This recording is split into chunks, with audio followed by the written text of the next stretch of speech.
Joey, dim sak pase Joey. E pa yo dim Joey. Ou pale l'école la Joey. Mwen ta reme pou ta dim sak pase a oui Joey. Ki koz ou pa l'école la. Ba la pal gam. Bon papa, de yon wèm mi te rad may l'école la. Yo djoum bay l'école, pa dim si brosot, bre papa. T'as do parole, monsieur. Mais rete non. E pati moun pa respekte gran moun anko. Ou kon wè ma bwe Joey. Mwen konen se maman mte pou anan bwe kleri. Te di nèg ou pa konen nèg. Yon na élève ki l'école en bas la nèg pose mon question l'autre jour nèg. Qui question y la des eaux? Qu'on a quelques questions faciles ben pour oui. Yon ti question facile oui nèg. Malgré belle bon réponse ta li di mi pas bon. T'as souhaité nous prendre notre descente descendant? Madame qui l'a de Saline te mouri.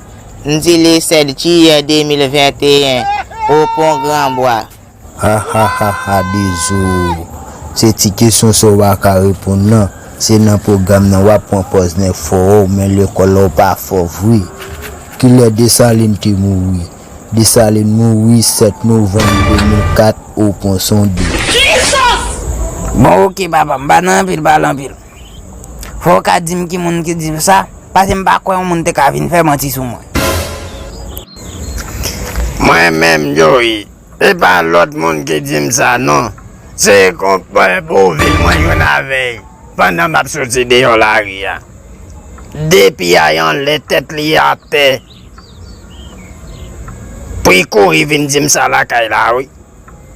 Même pas risqué quoi il t'a fait mentir pour non. Ba la pal gam, oui. Ah, c'est Beauville qui vous dit ça oui. Moi ça fait Beauville pas toi si m'te l'école là oui. Comment Joey? Ça fait Beauville battre wow. Parce que c'est devant une visite. Hey! Bon corps. Et par rapport à les amis, ou pour qu'on finisse, il y a un bagage oublié fait. Ou pour qu'on abonne, commenter, like, et puis partager. Faut activer la cloche notification pour pas rater un épisode nous. Si nous travaillons pour nous, faut encourager nous plus dans ça affaire.